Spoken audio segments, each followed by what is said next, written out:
புரியக்கூடிய விஷயம் கூட இந்த மார்க்க அறிஞர்னு சொல்லக்கூடியவனுக்கு விளங்காதது ஏன் என்று எனக்கு தெரியல. இதை யாரையும் கேவலப்படுத்துறதுக்காக பேச சொல்லுவாங்க.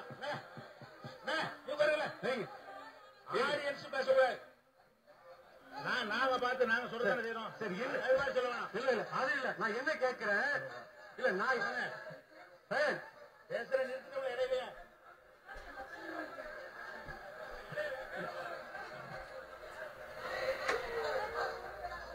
சரி நான் என்ன கேள்வி கேட்கிறேன்னா சைலண்ட். நான் என்ன கேள்வி கேட்கிறேன்னா இருங்க, குர்ஆன் ஹதீஸின் அடிப்படையில தான் கேள்வி மட்டும் சொல்லுங்க. என்னங்க கேள்வி மட்டும் சாட்டா சொல்லுங்க. நீ கேள்வி மட்டும் சொல்லுங்க. நான் கேட்பது என்ன என்று சொன்னால் சைலண்ட் கேட்கிற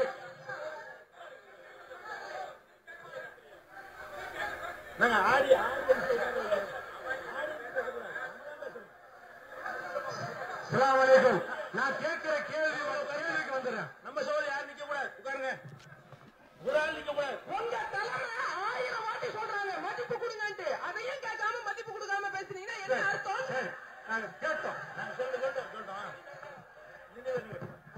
கேள்வி மட்டும் சொல்லுங்க. கேள்வி என்னன்னு சொன்னா குர்ஆன் ஹதீஸின் அடிப்படையில் அல்லாஹ்வுக்கு உருவம் உண்டு, அததான் நம்ம அல்லாஹ்வுடைய ரசூல் சொல்றாங்கன்னு ஹதீஸ்ல எடுத்து வச்சிருக்கிறோம், குர்ஆன்ல இருக்குதுன்னு எடுத்து வச்சிருக்கிறோம். இதை நான் கேட்கறதுதான் நாமளா வைக்கலன்னு சொல்லி இருக்கிறோம். இப்படி சொல்லி இருக்கும் போது கூட இந்த நிலை அல்லாஹ்வுக்கு உருவம் மாறுமான்ற ஒரு கேள்வி வருது. நாம என்ன கேட்கிறோம்னா ஜிப்ரீல் அலைஹிஸ்ஸலாத்து வஸலாத்தை அல்லாஹ் ரசூல் ஸல்லல்லாஹு அலைஹி வஸல்லம் அனுப்பும் போது பல உருவத்தை மாத்தி அனுப்புனானா இல்லையா? அவங்களுக்கே உள்ள தோற்றத்திலையும் அனுப்பி இருக்கிறான், அவங்க பிரம்மாண்டமான தோற்றத்திலையும் அனுப்பி இருக்கிறான். அந்த பிரம்மாண்டமான தோற்றத்தை பார்த்து ரசூல் ஸல்லல்லாஹு அலைஹி வஸல்லம் தன்னை போற்றுமாறும் கேட்டிருக்கிறாங்க.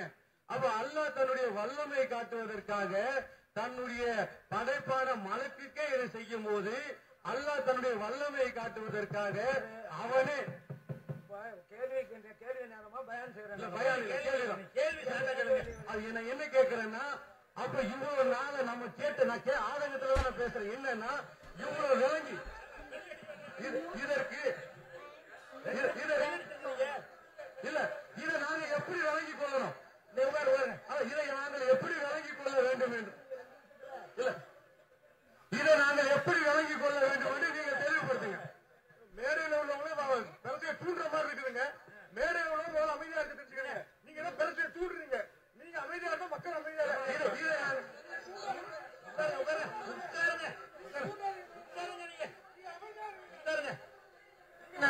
இதை நாங்கள் எப்படி புரிந்து கொள்வது? அமைதியா இதை நாங்கள் எப்படி புரிந்து கொள்வது? உட்காருங்க. சரி உட்காருங்க, உட்காருங்கன்றோம்ல. அன்புள்ள சகோதரர்களே, இந்த சகோதரர் கேள்வி கேட்கிறதை விட கூடுதலா சொன்னதை நாங்கள் உடன்படவில்லை. உட்காருங்க, உட்காருங்க, உட்காருங்க. இதெல்லாம் கணக்கில் சேர்த்துறாதீங்க. அன்புள்ள தோல்விக்கு நம்மளுக்கு யாரும் நிக்க கூடாது, சொல்லுங்க. ஒரு ஆள் நிக்க கூடாது, வாலண்டியர்ஸ் உட்பட நிக்க கூடாது. வாலண்டியர்ஸ் உட்பட உட்காருங்க. ஒரு ஆள் இல்லாம உட்காருங்க. அப்புறமா நினைச்சுக்கிறேன் வாலண்டியர் சொன்ன ஒரு ஆள் கூட நிக்க, வாலண்டியர்ஸ் உட்காருங்க. ஒரு ஆள் நிக்க வேணாம். நான் சொல்ற கேளுங்க, இந்த அழகா கொண்டு போனோம். கேள்வி கேளுங்கன்னா கேள்வி கேட்க வேண்டிய நீங்க தேவையில்லாம அறிவுரை சொல்லிட்டு இருக்கிறீங்க. கடைசி கேள்வி எவ்வளவு அழகா போனுச்சு, இதை கணக்குல சேர்த்துறாதீங்க. எவ்வளவு அழகா போனுச்சு, நாகரிகமா போனுச்சு. பார்த்தால ஆச்சரியப்படுற அளவுக்கு ரசாபாசம் இல்லாம ஒரு சகிப்புத்தன்மையோட நம்ம சுட்டி காட்டும் போது அவங்க கேட்டுக்கொண்டு, அவங்க சுட்டி காட்டும் போது நம்ம கேட்டுக்கொண்டு கருத்து பரிமாற்ற இடத்துல சண்டை எதுக்கு வரணும்? இதனால என்ன நன்மை? ஒண்ணு கிடையாது. நீங்க சொன்ன நன்மை கிடையாது. நீங்களும் எந்திரிக்க வேண்டியதில்லை, இவங்க பாத்துக்குவாங்க. அப்படி சொல்லிட்டாருன்னு சொன்னா அவங்க பார்க்க நான் பார்ப்பேன். நானே நிப்பாட்ட நீங்க எந்திரிக்கிறீங்க. அவரை சொல்லும் போதே இதை நீங்க சொல்லக்கூடாதுங்கிறேன். அப்ப எல்லாம் எந்திரிக்கிறீங்க. அப்ப சொல்லி முடிச்ச பிறகு கூட நான் சொல்லல, அவங்களுக்குள்ள கிராஸ் பண்றேன். அப்ப நாங்க அதை பாத்துக்கிறோம். இல்லன்னா எங்கிட்ட அவங்க சொல்லுவாங்க, நாங்க அவங்கள்ட்ட சொல்லிக்கிறோம், உடனே அறிவிக்கிறோம். அந்த மாதிரியான ஒருத்தர் கேள்வி கேட்டாரு, உடனே நல்லது இல்லைங்க நீங்க சொன்னோம், அவங்க அறிவிச்சாங்க அந்த கேள்விக்கு பதில் சொல்ல மாட்டோம், இந்த கேள்வி கேட்க கூட சொன்னாங்களா இல்லையா? அந்த மாதிரியான ஒரு அணுகுமுறையை தான் ரெண்டு பேரும் கையாளணும்.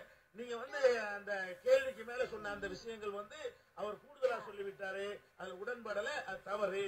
போதுமா? இப்ப கேள்வி மட்டும் வருவோம். அவர் என்ன கேட்கிறாருன்னு கேட்டா, அப்ப அல்லாஹ் வந்து உருவமா மாறிவிட்டான் என்று சொன்னால், வேற உருவமா வந்தாங்கன்னு சொன்னா அது வந்து ஒரு அவதாரம் மாதிரி வருமா? அதான் அந்த கேள்விக்கு தான் ஒரு நேரம் பிடிக்க போட்டு விட்டார். சிம்பிளா ஒரு வரல கேட்டு போயிடலாம். முதலாவது நான் சொல்லிக் கொள்கிறேன், அதாவது அல்லாஹ்வுக்கு உருவம் இருக்குதா என்ற விஷயத்தில் யாராவது சொல்லி இருக்கிறார்களா அப்படின்னு கேட்டுட்டே இருந்தாங்க. நாம எந்த காலத்திலையும் யாராவது சொல்லி இருக்கிறான்னு பார்க்கவே மாட்டோம். அது ஒரு எங்களுக்கு முக்கியத்துவமே இல்லை. குர்ஆன் இருக்காங்கிற தவிர அந்த அறிஞர் சொன்னாரா இந்த அதுக்கு எந்த ஒரு முக்கியத்துவம் கொடுக்க மாட்டோம். சொல்லி இருந்தா கூட நாங்க அது அல்லாஹ் ரசூல் சொன்னதுக்கு ஏற்றதா தான் ஏத்துக்குவோம். எங்க பாலிசி படி இல்லாதனாலதான் அந்த இமாம் சொன்னாங்க இந்த இமாம் சொன்னாங்க, அது எங்களுக்கு தேவையே கிடையாது. வரலாற்றில் எப்போது தோன்றியதுன்னு கேட்கறதுக்கு மட்டும் வேண்டால் அப்பதான் வந்துச்சுன்னு சொல்ல முடியுமே தவிர அதை ஒரு ஆதாரமா நபி சொன்னாரு, அவர் சொன்னாரு, இவர் சொன்னாரு, இதெல்லாம் எங்களுக்கு ஆதாரமே கிடையாது. அனைவரும் சேர்ந்து கொண்டு உருவமே இல்லைன்னு தெளிவா சொல்லி இருந்தாலும் அல்லாஹ் ரசூல் உருவம் இருக்குன்னு சொன்னா ஆத்தா ஏத்துக்கிறோமே தவிர அனைவரும் சொன்னா நாங்க ஏத்துக்கிற மாட்டோம். முதல்ல விளங்கிக் கொள்ள வேண்டும். இருந்தாலும் உருவம் இருக்கா யாராவது சொல்லிருக்காங்கன்னு ஒரு இதை கேட்கறதுனால உருவம் இருக்குதுன்னு தெளிவாகவும் சொல்லி இருக்கிறாங்க. நிறைய பேர் சொல்லி இருக்கிறாங்க. தெளிவா பச்சையா வேற அர்த்தம் சொல்ல முடியாத வார்த்தைகளை கொண்டு சொல்லி இருக்கிறார்கள். அப்ப ஹிஜ்ரி 200 வாழ்ந்த மிகப்பெரிய மேதை, குர்ஆன் சுன்னாவை நிலைநாட்டுவதற்கு அரும்பாடுபட்ட ஒரு பேர் அறிஞர் இப்னு குதைபா அவர்களை பற்றி தெரியும். அறிஞர்கள் எப்படிப்பட்ட மகத்தானவர் என்று அவரை பற்றி ஃபத்ஹுல் பாரில அவங்க எடுத்து சொல்றாங்க. யஅதீஹுமுல்லாஹு பி சூரத்தின், அல்லாஹ் வந்து அந்த உருவத்தில் வருவான் என்ற ஹதீஸை பற்றி சொல்லும் பொழுது இஸ்ததல்ல இப்னு குதைபா இதை ஆதாரமாக வைக்கிறார். சூரத்துங்கிற வார்த்தையை ஆதாரமாக கொண்டு அலா அன்னலில்லாஹி சூரத்தன், நிச்சயமாக அல்லாஹ்வுக்கு உருவம் இருக்கிறது என்பதற்கு இதை ஆதாரமாக அவர் காட்டுகிறார். ஆனால் லாக்கஸ்வரி எல்லா உருவங்களையும் போல அல்ல. நம்ம சொல்ற மாதிரி கரெக்டா சொல்றாரு. உருவம் இருக்குங்கிறதுக்கு தான் இது ஆதாரம். எது? அல்லாஹ்வுக்கு உருவம் இருக்கிறது என்பதற்கு தான் அல்லாஹ் உருவத்தில் வருவான் ஹதீஸ் இருக்குல்ல, முதல்ல வச்சன அது ஆதாரமாக இருக்கிறதுன்னு சொல்லிட்டு லாக்கஸ்வரி, அது வந்து மற்ற உருவங்களை போல அல்ல. கமா சபத்த லஹு அன்னஹு ஷைஉன் லாக்கல் அஷ்யா, அது இப்னு ஹஜர் தான் இதை சொல்றாரு. அவன் ஒரு ஷை, ஒரு பொருள் தான், மற்ற பொருளை போன்றவன் அல்ல என்பது எப்படி நிரூபணமாகி விட்டதோ அது போல என்று இப்னு ஹஜர் அவர்கள் இப்னு குதைபா என்ற அறிஞருடைய சொல்லை எடுத்துக்காட்டி அதை ஆதாரமாக காட்டுகிறார் என்று ஃபத்ஹுல் பாரியில நீங்கள் என்ன செய்யலாம், இதை நீங்கள் பார்த்துக் கொள்ளலாம். அப்ப யாரா சொல்லி இருக்கிறார்கள், சொல்லியும் இருக்கிறார்கள். அப்ப இதுதான் அடிப்படையான விஷயம். அடுத்தது வந்து இறைவன் வந்து இறைவன் வந்து இன்னொரு உருவமாக காட்சி தந்தால் அதுக்கு பேர் அவதாரமா? அந்த அர்த்தத்துல வருமா? அவன் தானே இன்னொரு உருவமா எப்படி மனுஷன் அப்படி வந்து அவதாரம் செய்யலாம்? ஒரு மனிதன் ஒரு தோட்டத்தில் உங்களை வந்துட்டான், அடுத்த நாள் தாடியை சரிச்சுட்டு வர்றான், அவதாரம் எடுத்துட்டான்னு சொல்லுவீங்களா? அவனே இன்னொரு மாதிரி வர்றான்னு சொல்லுவீங்களா? அல்லாஹ் வந்து தஹவ்வல வேற விதமா மாறி வர்றான் நானா சொல்றேன். தஹவ்வல இந்த வார்த்தையை ரசூல் ஸல்லல்லாஹு அலைஹி வஸல்லம் பயன்படுத்துறாங்க. ஏற்கனவே பார்த்தார்களே, அந்த உருவம் அல்லாத வேற ஒரு உருவமாக தஹவ்வல மாறி வருவான், அப்ப நீதான் இறைவன் என்று அவர்கள் சொல்வார்கள். அந்த மாறி வருவான் என்பதும் அல்லாஹ்வுடைய ரசூல் சொன்னதுதான். எனவே ஆதம் அலைஹிஸ்ஸலாம் காலத்திலிருந்து ரசூல் ஸல்லல்லாஹு அலைஹி வஸல்லம் காலம் வரைக்கும் எல்லா நபிமார்கள் கொண்ட கொள்கையும், குர்ஆன்ல உள்ள கொண்ட கொள்கையும், ஹதீஸ்ல உள்ள கொள்கையும், மறுமையில் வெற்றி பெறுவதற்குரிய கொள்கையும், மறுமையில நிச்சயம் உருவம் அல்லாஹ்வுக்கு உருவம் இருக்குது, அது மற்ற உருவங்களை போல இல்ல என்று நம்புவதுதான். இந்த விவாதத்தை நீங்கள் பார்த்தீர்கள். இந்த விவாதத்தில் வந்து தொடராக உங்களுக்கு ஈடுபாடாக கவனமாக சிலதை பார்க்க முடியாமல் போகலாம். நீங்கள் திரும்ப அந்த வீடியோ கேசட்டுகள் உங்களுக்கு கிடைக்கும். கவனமா நீங்கள் போட்டு பார்த்தால் நம்ம ஜமாலி சாஹிப் அவர்கள் தனக்குத்தானே எத்தனை இடத்தில் முரண்பட்டிருக்கிறார் என்பதெல்லாம் நீங்கள் புரிந்து கொள்வீர்கள்.